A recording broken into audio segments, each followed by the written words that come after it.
We're at Stephen Foster Folk Cultural Center State Park and Campground in White Springs, Florida.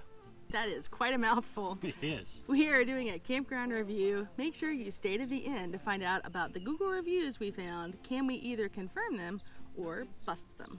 And if you like us, give us a thumbs up, maybe hit the subscribe button. It really helps us out.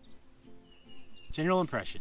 This is a mediocre state park campground with limited amenities and some squirrely, sharp turns. Definitely some loop-de-loos here.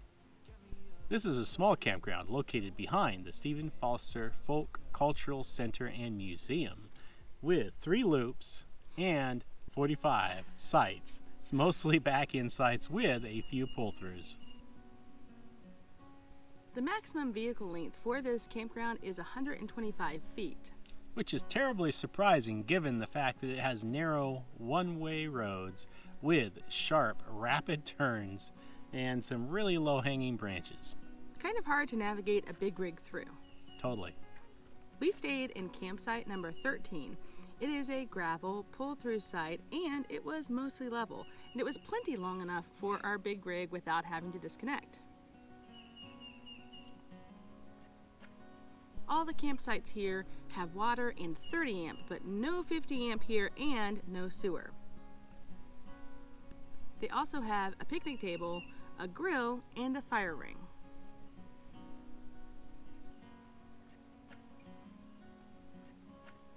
The closest propane refill is located at the Tractor Supply, about 20 minutes away. They do offer a dump station here, and it's located close to the entrance of the campground area. Really close to Site 13. I wonder if we have enough hose. Nah. I might be close, actually. If I put them all together in one long hose, we might be able to make it. Although there is no Wi-Fi here at the campground, they do offer it at the camp store. Both Verizon Wireless and Starlink were good enough for streaming and maybe teleconferencing. Assuming you can find the camp store. That's right. There's a significant amount of tree coverage here too, so choose your site wisely if you have Starlink. The campground is fairly quiet, no train noise, no real road noise to speak of, and there was minimal light pollution. We're able to see a lot of the stars at night and get a good time lapse of the nighttime sky. However, there are a lot of large trees in the park which provide you some really good shade, but limited visibility at night. Amenities. They have 2 bathhouses in this campground. Both have toilets and showers available.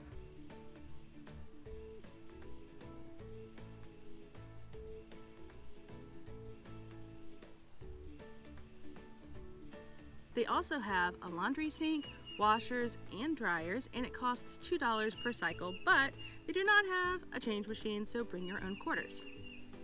Bougie. There are several dumpsters and recycle bins located throughout the park. They do not offer a pool, but they do have a large, updated playground for the kiddos.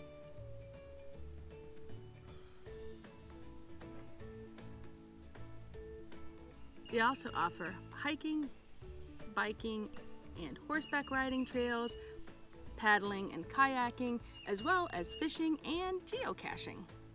One of our new hobbies. Dog friendliness. There are no off-leash dog areas in the park, although there's plenty of space to walk your dog in the grassy areas. There are dog pickup stations located at various points in the park that are fully stocked. That's the most important part. What they are not stocked with, however, is trash cans. So you do have to take your doggy deposits to one of the trash cans located either near the bathhouses or the dumpsters located throughout the park. One other thing that we did find was there were a few sticker bushes or what have you in the park. Leave it to Kayla to find those stickers and limp along. We don't have any footage. No dogs were actually harmed in the making of the footage, but it wasn't bad enough for her to need her booties, but we just tried to keep her more towards the shoulder of the roads and towards the areas that were more groomed by the rangers. There are a lot of fire ants too in the park. I don't know about your dogs, but Kayla seems to love to find and step on fire ant nests. She's a magnet for them. Mm-hmm. Camp store. They do have a small camp store, if you can find it. We had a heck of a time trying to find it for you guys, and we stopped and asked directions. I mean, we've traveled all over the U.S. even before we had GPSs. Mm-hmm. we have navigated that with less difficulty than finding this camp store. But we did find it. It's mostly filled with local swag. They do have a few drinks available for purchase as well as firewood for sale. Look for the craft pavilion area.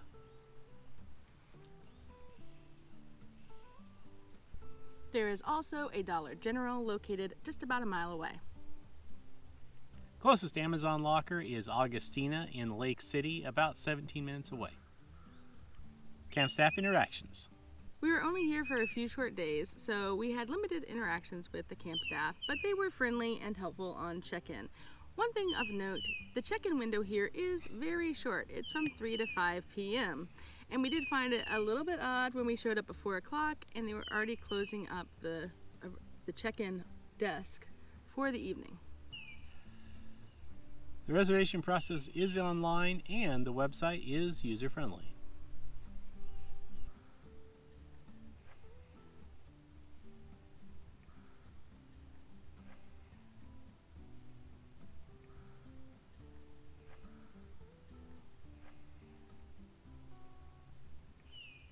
Now we get to the cost of this campground, and the cost for our campsite was $20 per night, plus a $6.70 reservation fee, plus a $7 per night utility fee. Mm-hmm. You guys know how much I love fees. So that brings the total cost for a one-night stay at this campground to $33.70. We thought the value for this campground was okay, but compared to other Florida State campgrounds that we've been to recently, mm-hmm. that have 50 amp, newer picnic tables, mm-hmm. fire rings with layover grill attachments, and some even had full sewer hookups for the same price, the value is just okay. Yeah. And now we get to the part of our review where we confirm or bust the 1-star reviews we find on Google. Well, you know this is my favorite part. You know what I do when I get to my favorite part? What's that? I hit the like and the subscribe button so I don't miss another video from my favorite channel, which is Today is Our Adventure. And it's free! That's right. And it really helps us out. Jen M. writes, "These jerks literally lock the gate and don't answer the phone after 5. Paid RV camping reservations for camping and have to find a parking lot after driving 6 hours. There is no voicemail.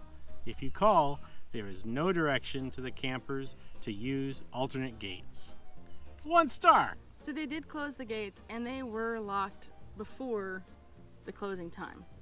But we were able to get in touch with the staff by calling the number after hours. I'm guessing that the camp hosts probably rotate through here, so this may be different camp hosts, and it's probably dependent on who's actually the camp host as to whether or not they answer the call after hours.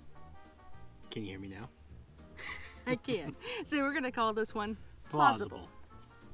Philip C. writes, "It's obvious funding has been cut for Florida state parks.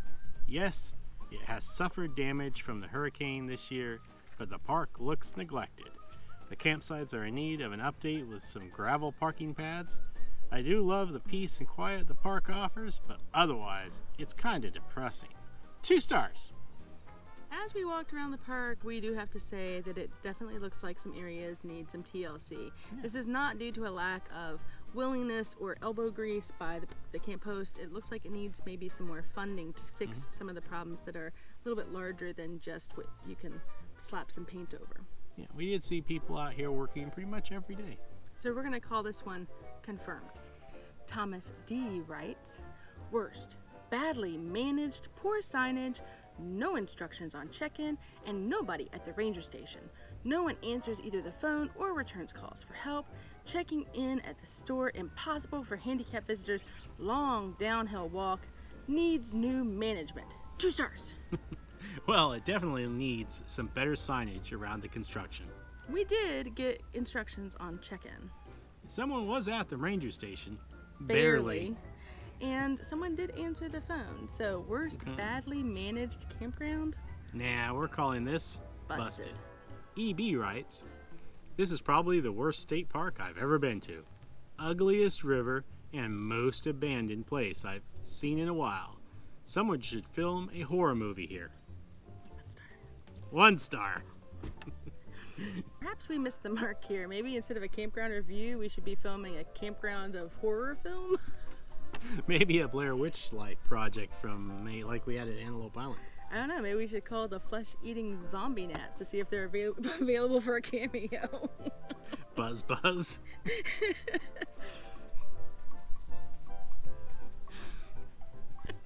Busted. Busted, yep. All right, now we're going to move on to the part of our campground review we call Love It or Hate It. We're going to talk about the parts we hated about this campground most and finish up with a positive. So, Mike, what is the part of this campground review that you hated the most? I'm guessing anybody who's watched this channel more than once probably would guess that the worst part for me was 100% without a doubt the turns. The turns, the loop-de-loos, and I are definitely loop-de-loos here. The hanging branches. The rights, left, right, immediately there, you know. It's like serpentine. It's like a dance. Slide And, to the left. As you can see, the RV behind us does not do serpentine. Well, it did to get in here. Yeah.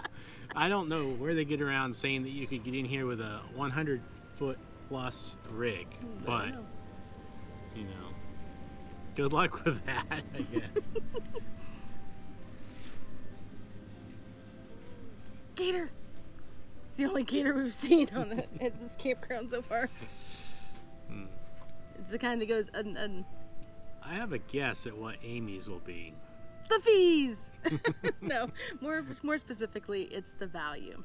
I understand that not all state parks are going to have the same amenities and they're not all going to necessarily be at the same level of upgrade, but the value being the cost being the same from one park to the other, when you're comparing it to one that has sewer and has the upgraded picnic tables and all the amenities that are nice, it's just hard to compete with that when you're charging the same price. But this park has hot ash trash cans. That seems like I should be bleeping it. No, seriously, they have trash cans marked for hot ash I know. next to the dumpster. I don't know if I want to carry my hot ashes all the way over to the dumpster. But, you know, they're there. Oh. Totes. Somehow I feel like I've been harassed in the workplace. Okay. All right.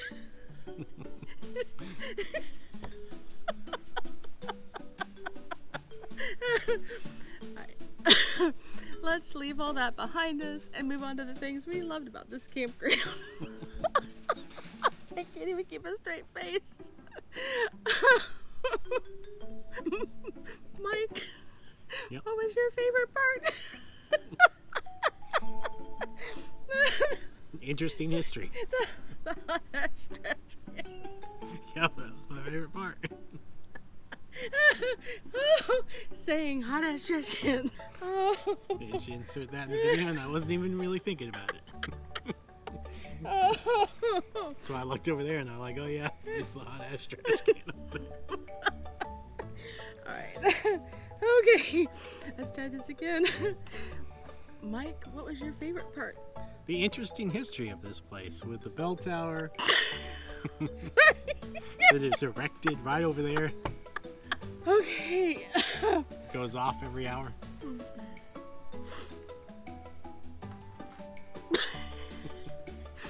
Mike, what was your favorite part? My favorite part was the interesting history of this place. Not only do they have a bell tower that has a very interesting set of bells in it. I'm sorry. I was doing so good. I was doing fine until you looked at me. You were not. I could see you holding it back. You were turning red. I could see it out of the corner of my eye. You were turning red.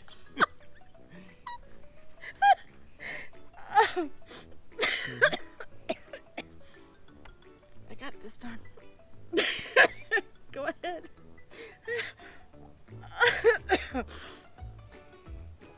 Not gonna cut any of that, I'm sure. Has to be the interesting history of this place. It has the Stephen Foster Folk Cultural Center. I got it right this time. One take. And it has a bell tower that has a really interesting history. It is the largest bell tower of its type in the world. And I mean, this is just generally a nice place to be. Written about the song Suwannee River. My favorite part was probably the fact that they had some pull-through sites, which is a little unusual from what we've seen so far of the Florida State Parks. A lot of them just offer back ends. So it's really nice that they have some pull-throughs as well. It really helps out the big rigs on these smaller loops. If you can get through the S-turns with your big rig. Yeah. If you like this video and you'd like to see more of them, please make sure to hit that like and subscribe button, and you can check out our videos over here. And if you'd like to see adventures, the adventures that we got into while we were here at this campground, check them out up here. I went to the bell tower. And laughed a lot. I click up here. You click it. See it. See us crack each other up a little more. Yeah, that's right.